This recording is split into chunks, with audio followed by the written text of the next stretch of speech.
We're very, very overwhelmed and very humbled actually by your continued support, your continued interest in this Scorpene campaign. This is a very important, very significant campaign, not just because it is a campaign of very huge proportions, but because it is a campaign that probably reflects the face of corruption in this country, the depth, the extent, and the rot that we have been suffering for the last 5 decades. So we are here actually after a long break, a long silence, and many have actually been asking us what has happened to the campaign. Has the French courts thrown out our case? That has been a very famous question. Are the French courts continuing to investigate?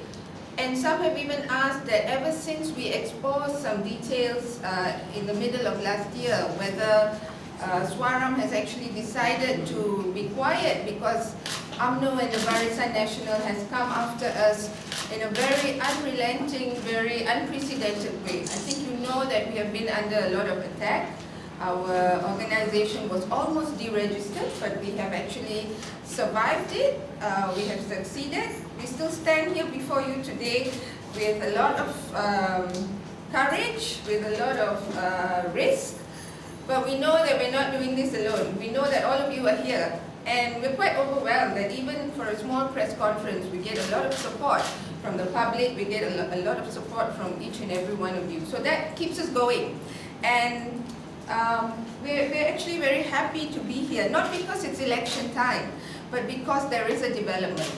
And it so happened that it coincides with the election. And we have been in contact with our lawyers very regularly. And as you know that in the last couple of months, there have been several very interesting revelations, especially surrounding the death of Altantuya Shariibuu. Just when we thought the case about her is just closed, over and done with, we will never know what actually happened to her, we got new revelations. The first was actually the return of P.I. Bala, and he decided to come home and tell the truth, but it was very unfortunate that he had passed away so suddenly. And I don't think we have enough chairs. I hope you don't mind just standing. Sincere. Yeah. Okay. And then following that, the revelations of P.I. Bala's lawyer and so on and so forth. So our lawyers in France have actually been monitoring the situation very closely. What they did, they have spoken to our judge, and our judge had requested that we make a trip to France. We tell them what's actually happening.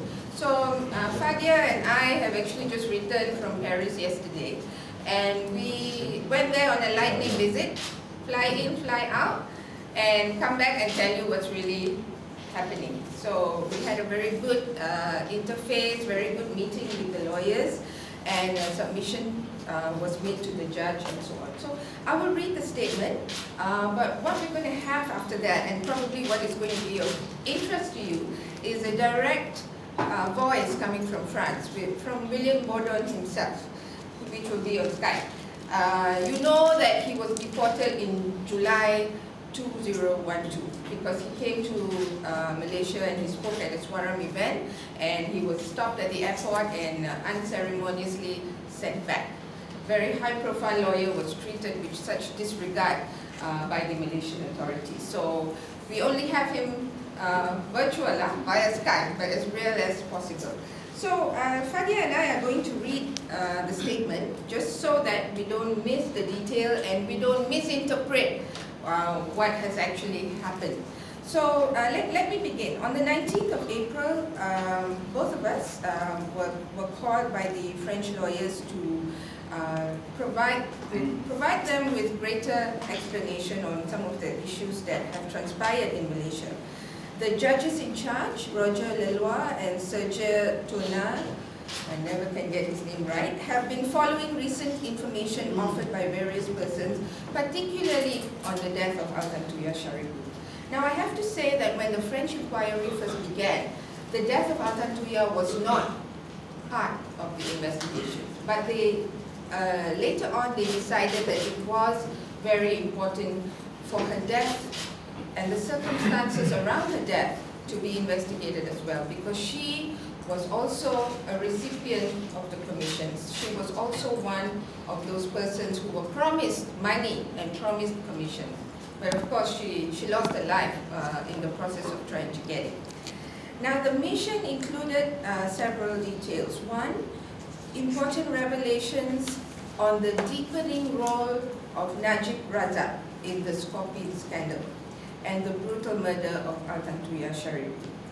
Two, new and damning revelations surrounding the Statutory Declaration 1 and 2, the testimonies of the late P.I. Bala shortly before his death on Najib and his family members' direct role and hand in the controversy, and the further revelation of lawyer Amarik Sidhu at the Malaysian Bar AGM last 16th of March 2013.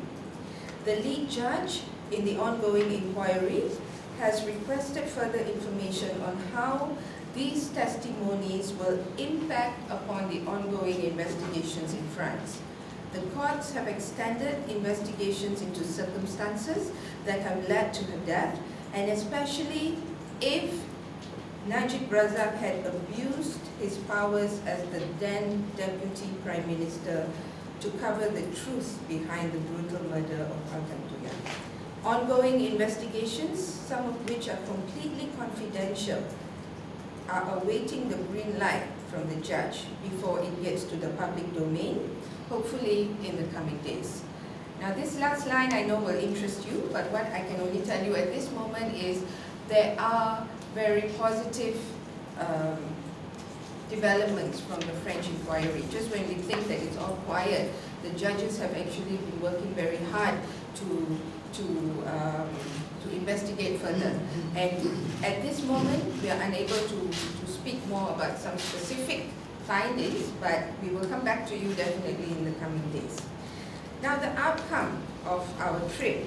First, our lawyers have submitted to the judge the latest developments suggesting strong elements of acts of criminality under the penal code, including criminal intimidation and obstruction of justice by Najib in instructing for the SD2 to be formulated for fabrication of lies and untruths without the consent of the late P.I. Bala. 2 new witnesses will be subpoenaed very urgently. The first is senior lawyer Amarik Sidhu.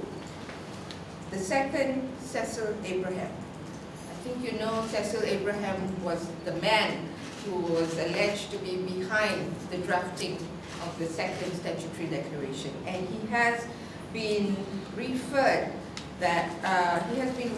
to the disciplinary board of the advocates and solicitors for misconduct. So he is being investigated here by the Bar Council and also will be called upon by the French courts. At least 2 other exposés will be made in the coming weeks. We really hope this will be before the 5th of May.